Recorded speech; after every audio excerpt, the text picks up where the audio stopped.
Hey guys, so in today's video what I wanted to do is put together a nice rough crash course of will your bike pass a state inspection? There are a lot of states that don't even have state inspections for their motorcycles. However, some of them do, and I wanted to go over what they tend to look at. Now, there might be little odds and ends that might be different state to state, at least the ones that have the state inspections. My setup that I'm going to walk through today is specific strictly for Pennsylvania. However, from what I have found online, they are all pretty much universally the same. So if you watch this video, go step by step with me, and if your bike passes, then you can feel confident when you walk in there that the dealership is not going to try to hassle you for any extra money or anything like that, as a lot of dealerships use state inspections as an opportunity to generate additional cash by finding things like your brake pads are low. So let's go step by step and see if my 2022 Kawasaki ZX-XR would pass state inspection. Alright, let's do this. So first and foremost, the thing they're going to likely do first is start the bike, and they're going to check all the turn signals. So they're going to check to make sure all of your turn signals are flashing, operating, that your lights do work, and they're going to make sure that your plate light is operational as well. If you do not have a plate light, it will not pass state inspection. They're also going to check your high beams. So if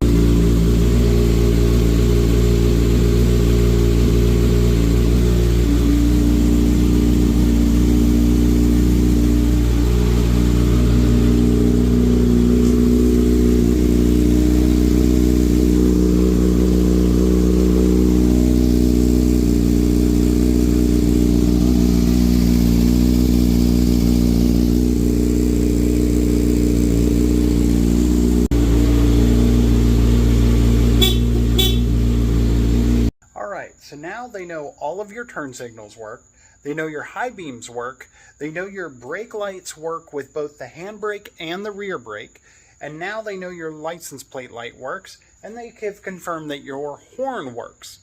The next thing they're going to do while the engine's running, but I won't show it on mine, is they're going to make sure you don't have any check engine lights or warning lights on.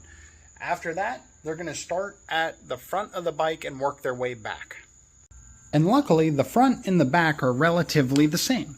First, they're going to grab their handy-dandy tread depth gauge, and they're going to check as center as they can the tread depth of your front tire, which mine is sitting right at about 5/30 seconds.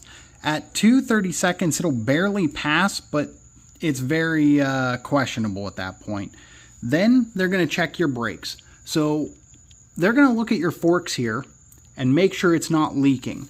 You'll definitely know if you have a leaking fork because you'll have a real bad ring and it'll be all greasy, and you'll likely see wet stain marks all over your black metals here.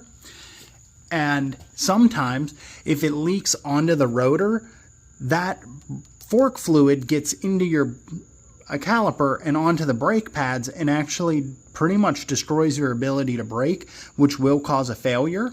However, they'll also, it's hard to show on camera, but they'll check your brake pad width to make sure you have at least 2 seconds of brake pad still in your bike. And if you're like me and have brakes on both sides, they're going to do the exact same thing over here. They're going to check your fork, check for any sort of leaks like that, check that. They're going to check your brake again, and they're going to check all this. So now they know that the tire passes, the brakes pass, and there is no contamination of lubricants or fluids getting into the brakes themselves. Now, luckily, they're going to do the very exact same thing back here. They're going to, again, grab their little handy-dandy here, and they're going to check your tire tread depth. And what do we got here? 4:30 seconds. That passes. Now we're going to check these, and for me, look at that. You can see very clearly how much brake pad you still have, which both of my fronts and rears are brand spanking new, so I knew that they'd be fine. But please keep in mind, this is just a bonus piece. Tires can be failed even if they have enough tread depth, just strictly because of dry rotting or other problems. Some places will fail them automatically depending upon the expiration of the tire, and let me show you what that looks like. So most tire manufacturers do not recommend you having a tire for safety's sake if the tire is at least 6 to 7 years old, but technically, depending on the state, it won't fail the tire unless there's evidence of safety issues due to dry rotting or other problems. But how do you know how old your tire is? Well, that is this beautiful little stamp right here. This is telling you the month or the week and date that it was made. This tire was made in the 49th week of 2024, meaning my tire is on the very new side of it. Now, some states, not all of them, PA is not one of them either, but some actually require your bike to pass a decibel test, which is how loud the bike is. There are some states out there that make it so that your bike must be able to hit 80 decibels or less to be able to pass a state inspection.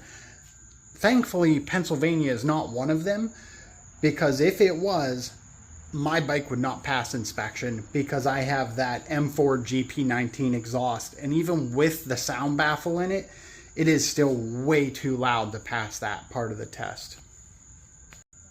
Now, don't get me wrong, they're going to check some other silly things, such as making sure that you have mirrors, or at least the bare minimum one. You could have them on the handlebar and that's fine. I know that in some places, depending on where you have a windscreen mounted, if it is literally your whole view, it can't be so old or distorted or destroyed that you can't actually see through it safely. There's other silly little things that'll pop up, like making sure you have your license plate, obviously. Your insurance and registration cards, they both have to be active and valid. But at the end of the day, that's really the whole test. They check to make sure all the lights work, the horn works, you have the basic necessities. They'll test ride the bike to make sure that they didn't miss anything. Your brake depth, your tread depth.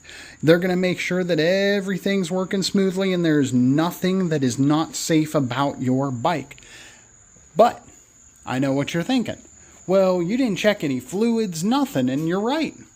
That is not a part of our state's inspection.